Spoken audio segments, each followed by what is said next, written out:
ஒரு சென்சிட்டிவான மேட்ரு பற்றி தான் நான் பேச போகிறேன். அதில் ஒரு நல்ல கருத்தை நான் வந்து ப்ரீச் பண்ணணும்னு நான் விரும்புகிறேன். அதுக்காக தான் இந்த வீடியோ.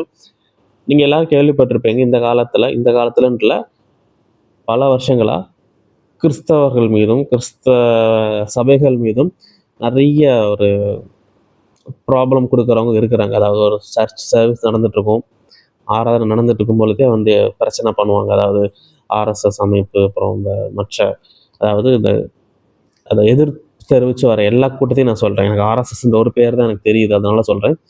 அது நார்த் இந்தியாவில் இன்னும் அதிகம்.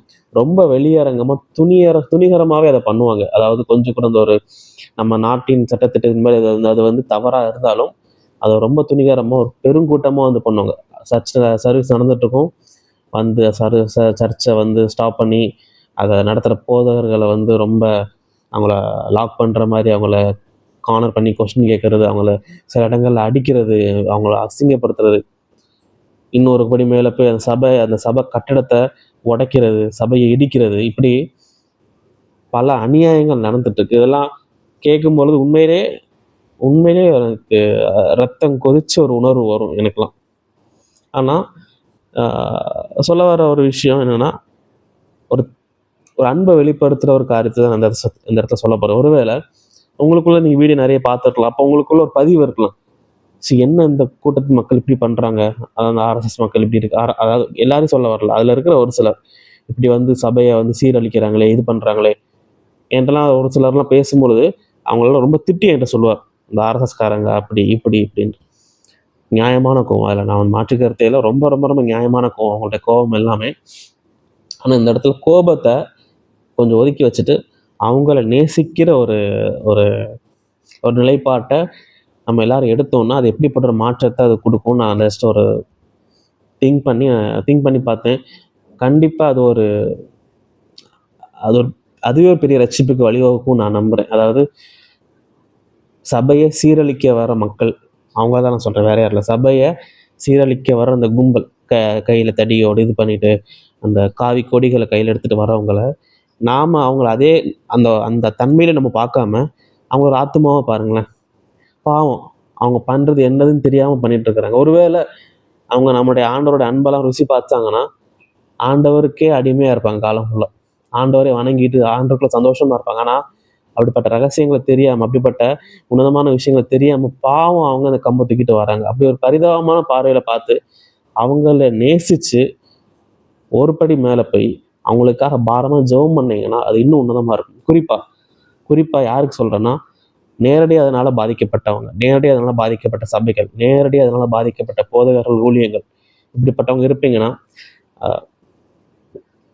என்னுடைய தாழ்மையான கருத்து தவறாக கூட இருக்கலாம், தயவு செஞ்சு நீங்கள் அதுக்கு எதிர்ப்பு தெரிவித்து போலீஸில் கம்ப்ளைண்ட் ஃபைல் பண்ணுறது, கோர்ட்டில் போகிறது, இதை பண்ணுவதை காட்டிலும், இதை நான் தப்பாக சொல்ல, அதை பண்ணுறதை காட்டிலும் அவங்களுக்காக நீங்கள் ஜெபிங்க. வெளியரங்கமாக ஒரு ஜெபம் பண்ணுங்க, ஒரு மீட்டிங் போட்டு அவங்களுக்காக தனி ஜெபம் பண்ணுங்களேன்.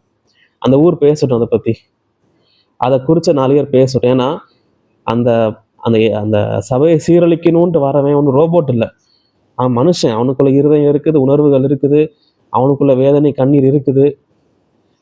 அப்படிப்பட்ட ஒருத்தனுக்கு இப்படி ஒரு காரியத்தை அன்பின் வெளிப்பாடை நம்ம வெளிப்படுத்தணுன்ற விஷயம் அவனுக்கு தெரிய வந்துச்சுன்னா அது ஒரு விதையா போய் அவன் இதயத்தில் விழுது.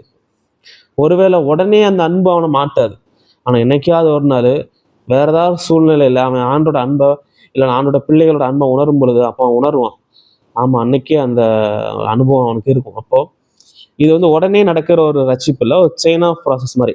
நீங்கள் ஒரு அன்பை வெளிப்படுத்துங்க, அது விதையா விழும். ஒரு சிலர் உடனே அதை மனம் திரும்புவாங்க, அந்த அன்பினால் தொடப்படுவாங்க. சிலர் இன்னும் ஒரு சிலர் அந்த விதை உள்ளதான் இருக்கும், விதை ஒன்றும் வேஸ்ட்டாக போகாது. காலம் வரும்பொழுது வேற சூழ்நிலைகள் அவங்க பார்க்கும் பொழுது அது இது வளர்ந்து அவங்க ஆண்டுக்குள்ள வர்றதுக்கு வாய்ப்பு இருக்காது. சொல்ல ஒரு விஷயம்னா, அந்த குறிப்பாக அந்த சபையை சீரழிக்கணுன்ற எண்ணத்தோட வரவங்க அவங்களுக்காக ஜெபம் பண்ணுங்க, அவங்களுக்காக இன்னும் பாரப்பட்டு ஜெபம் பண்ணுங்க. நீங்கள் பாரப்பட்டு ஜெபம் பண்ணுறீங்கன்றத ஊர் கேட்கட்டும், அவங்களுக்கே தெரியட்டும், பரவாயில்ல, அவங்க பரியாசம் பண்ணட்டும், ஒன்றும் பிரச்சனை இல்லை. நான் ஏன் இதை ஸ்ட்ராங்காக சொல்கிறேன்னா, சபையை சீரழிச்ச சவுல் தான் பவுலா மாறினார். எனக்கு சவுல் பவுலா மாறின கதையை நிறைய பேர் சொல்லியிருக்கிறாங்க. ஆனால் அந்த சவுலுக்குள்ள அந்த மாற்றம் வந்தது இல்லையா? அந்த ஒரு பட்டணத்துக்கு போகும்பொழுது ஆண்டவர் வெளியே வெளிச்சத்தின் மூலம் வெளிப்பட்டார். ஆனா அதற்கு முன்பதாகவே சவுல் அந்த அன்பை உணர்ந்திருக்கிறார். அதை யாரும் எனக்கு சொல்லிக் கொடுக்கல. ஒருத்தர் தான் சொல்லிக் கொடுத்தார். அது எங்கன்னா, ஸ்தேவான் இறக்கும் பொழுது சவுல் அந்த இடத்துல இருந்திருக்கிறார். பவுலா மாறுறதுக்கு முன்பதாக அந்த ஸ்தேவான் இறக்கும் பொழுது நீங்க படிச்சு பார்த்தீங்கன்னா தெரியும். ஸ்தேவானை கல்லெறிஞ்சு கொல்லும் பொழுது அவர் கல் எரியலைனாலும் அவருடைய மரணத்திற்கு அவரை கொல்றதுக்கு அவர் ஒப்புதல் கொடுத்திருப்பார் சவுல். அவர் அந்த இடத்துல இருந்திருக்கிறார். அப்ப அந்த சம்பவத்தை பார்த்த சவுலுக்குள்ள அது ஒரு விதையா இருந்திருக்குது.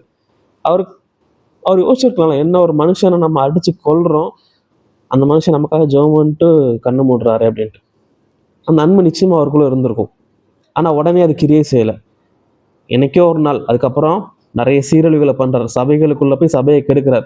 ஏன்னா இப்ப அதுக்கப்புறமா ரசிக்கப்பட அவர் கர்த்தருக்குள்ள வந்ததுக்கு அப்புறமா நிறைய சபைகளுக்கு எழுதுற அந்த நிருபங்களை பார்க்கும்பொழுது திரும்ப திரும்ப சொல்றாரு, நான் சபையை சீரழிச்சவன், நான் சபையை கெடுத்தவன்ட்டு.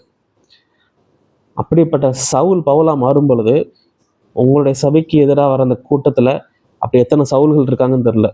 அவங்களுக்கு நீங்க அன்பை வெளிப்படுத்துங்க. நீங்க ஸ்தேவான நிலைப்பாடு எடுங்க இந்த இடத்துல. ஏன்னா உலக பிரகாரமான ஊழியக்காரங்க நிறைய பேர் ரொம்ப அபத்தமான ஆலோசனைகளை சொல்லுவாங்க. நம்ம அந்த சட்டம் நமக்கு கை கொடுக்கும், அப்படி கேஸ் போடலாம் அவங்க மேல, நமக்கு தெரிஞ்ச போலீஸ்காரர் இருக்காரு இன்ஸ்பெக்டர், அவர்கிட்ட நம்ம கேஸ் கொடுக்கலாம், இல்லை நம்ம இதுக்கு எதிர்ப்பு தெரிவிக்க ஆர்ப்பாட்டம் பண்ணுவோம் வாங்க. இதெல்லாம் உலக பிரகாரங்க. அன்பை வெளிப்படுத்துங்க. நிறைய சவுல்கள் பவுலா மாறுறது காத்துக்கிட்டு இருக்காங்க. நீ அது உங்க கையில இருக்குது, உங்க அன்பை வெளிப்படுத்துறது மூலமா.